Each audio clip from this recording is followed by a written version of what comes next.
2403 teliti. Melihat postur tersebut, Yonobai, Kimura itu dan lainnya pun merasakan sedikit ketakutan di hati mereka. Mengandalkan hak dan status mereka sendiri, mereka tidak menganggap serius beberapa petugas keamanan. Di luar dugaan, para petugas keamanan ini semuanya adalah karakter bengis yang tidak takut mati dan langsung menyerang mereka. Yonobai sangat marah, matanya merah dan dia kembali berteriak kepada beberapa petugas keamanan, "Aku memperingatkan kalian untuk terakhir kalinya, segera menyingkir, kalau tidak jangan salahkan aku karena bersikap kasar kepada kalian." Bahkan, Yonobai juga sempat dibuat ketakutan dengan momentum beberapa aparat keamanan saat ini. Lagi pula, senjata khusus yang ada di tangan beberapa petugas keamanan tidak mudah untuk ditangani. Sekalipun dia adalah seorang seniman bela diri yang cukup cakap, dia tetap takut dengan senjata tersebut. Di dunia sekuler, dengan bergabungnya alam bawah bela diri kuno, Kyushu segera mulai mengembangkan senjata khusus yang bisa menangani seniman bela diri. Biarpun dikembangkan belum lama ini, senjata tersebut tidak mematikan bagi beberapa seniman bela diri yang terlalu kuat.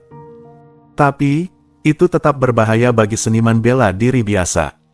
Bahkan kalau itu adalah Kimura Ito di depannya saat ini, biarpun dia kuat, dia berdiri di wilayah Kyushu dan itu juga merupakan balai konferensi kota Yan. Tentu saja, dia tidak berani membunuh beberapa petugas keamanan secara langsung. Kalau dia benar-benar melakukan ini, Master dari Kyushu akan bergegas menyelamatkan Kyushu di sini. Tapi kalau tidak mengambil tindakan, senjata khusus yang ada di tangan beberapa petugas keamanan juga akan merugikan dirinya. Kimura Ito tidak bisa menahannya dan mengutuk Yonobai dengan suara rendah, "Sampah, kamu bahkan tidak bisa menangani hal kecil ini." Yonobai berkedut sudut mulutnya dengan keras. Pendukung terbesarnya adalah Kimura Ito. Dia ingin menggunakan tangan Kimura Ito untuk membantunya menangani beberapa hal, jadi dia selalu berusaha menyenangkannya seperti anjing. Siapa sangka hal seperti ini akan terjadi segera setelah Kimura Ito tiba di Kyushu, menyebabkan pamor dia di hati Kimura Ito menurun drastis. Untuk sesaat, Yonobai diam-diam memutuskan untuk membunuh beberapa petugas keamanan langsung setelah pertemuan tersebut. Saat kedua belah pihak saling berhadapan, sebuah suara dingin tiba-tiba terdengar dari belakang kerumunan, "Yonobai, kamu begitu agung. Aku ingin melihat hari ini bagaimana kamu bersikap kasar kepada petugas keamanan Kyushu." Semua orang segera menoleh. Yonobai mengerutkan kening dan cahaya dingin melintas jauh di matanya, tapi cahaya itu lewat dan dengan cepat disembunyikan olehnya. Dia segera menyunggingkan senyuman di wajah marahnya, menatap pemilik suara tadi dan berkata, "Tetua. Tetua ketiga, kenapa kamu ada di sini Jugal? Aku kira petugas keamanan di depan ruang konferensi kota Yan kita harus diganti." Mereka benar-benar picik dan bahkan tidak memperhatikan tamu-tamu terhormat Kyushu.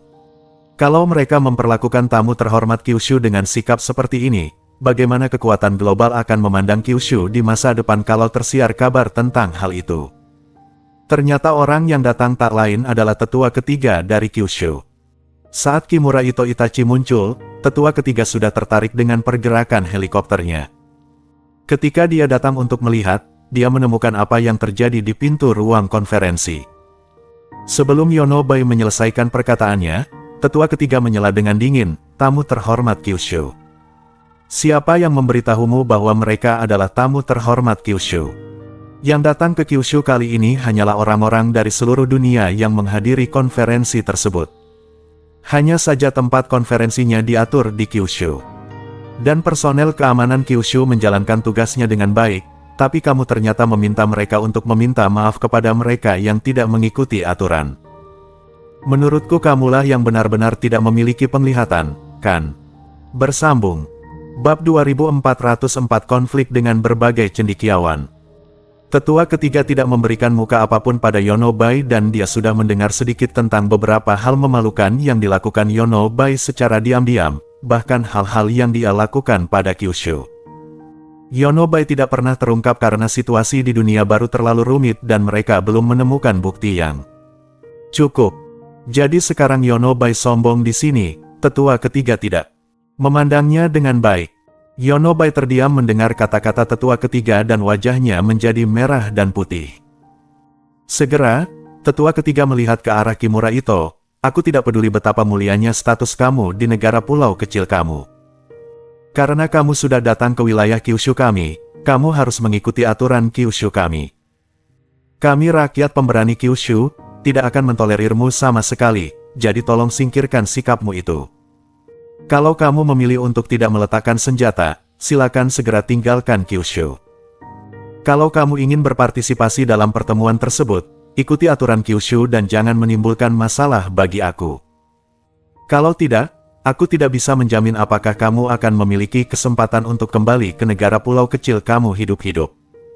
Kata-kata tetua ketiga penuh dengan penghinaan terhadap Kimura Ito dan ancaman yang kuat. Wajah Kimura Ito dingin, lalu dia mendengus dingin dan langsung meletakkan pedang samurai di tangannya pada penjaga keamanan. Lagi pula, biarpun orang teratas di pulau mereka berdiri di sini, dia tidak memiliki kualifikasi untuk berteriak di depan tetua ketiga, apalagi dia hanyalah perwakilan yang dikirim. Kemudian, sekelompok orang memasuki ruang konferensi. Di ruang konferensi, beberapa orang yang datang lebih awal belum pernah melihat Yono Bai muncul sebelumnya. Mereka sangat terkejut melihatnya muncul sekarang. Seseorang berkomentar, "Aku mendengar bahwa keluarga yang dikirim oleh Kyushu adalah keluarga Ye untuk pertemuan ini. Kenapa Sekte Macan Tutul Putih juga ada di sini? Kenapa Kyushu mengirimkan dua perwakilan keluarga? Dan kenapa Sekte Macan Tutul Putih muncul bersama Kimura Ito? Mungkinkah Kyushu dan negara pulau kecil sudah mencapai konsensus?" Mendengar diskusi tersebut, Kalista Ye yang sudah lebih dulu tiba tentu saja melihat Yono Bai. Sejenak mata Kalista Ye penuh dengan rasa dingin. Yono Bai bergegas menghadiri pertemuan bersamanya, tapi tadi malam dia langsung mengirimkan master untuk membunuhnya. Kalau bukan karena kehadiran Jerry Yang, Kalista Ye tahu betul bahwa hanya Yono Bai yang hadir hari ini dan dia, Kalista Ye, sudah menjadi mayat. Yono Bai merasakan tatapan dingin dan bahkan mematikan sedang menatapnya. Dia segera mengikuti tatapan itu dan tiba-tiba bertemu dengan tatapan Kalista Ye. Melihat Kalista Ye tidak mendengarkan nasihatnya dan tetap datang menghadiri pertemuan tersebut, Yono Bai pun sangat marah, apalagi saat melihat Kalista Ye belum mati, dia hanya bisa mengepalkan tinjunya. Lalu, dia tersenyum dingin pada Kalista Ye dan mengabaikannya. Tak lama kemudian, seminar pun dimulai. Perwakilan dari seluruh dunia sudah mengutarakan pendapatnya, tapi kebanyakan dari mereka percaya bahwa kekuatan nasional di belakang mereka harus menjadi yang utama dan membiarkan negara lain mendukungnya. Tapi semua perwakilan mempunyai tujuan dan gagasan yang sama, sehingga perselisihan dengan cepat terjadi pada pertemuan tersebut dan semua perwakilan berwajah merah dan sangat impulsif. Tapi perwakilan dari tempat-tempat terbesar di dunia semuanya terlihat geli saat ini. Tidak hanya tidak memberikan komentar apapun, tapi mereka juga tidak ikut berdebat, seolah-olah sedang menonton pertunjukan yang bagus. Di antaranya adalah Kimura Ito dan Yono Bai. Kalista Ye di samping, untuk melindungi Kyushu, dia seorang wanita lemah berdebat dengan perwakilan dari banyak tempat di seluruh dunia.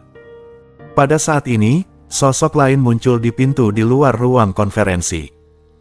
Seorang pemuda berpakaian sederhana dan berkulit putih berjalan santai menuju pintu, tapi dia langsung dihentikan oleh beberapa petugas keamanan.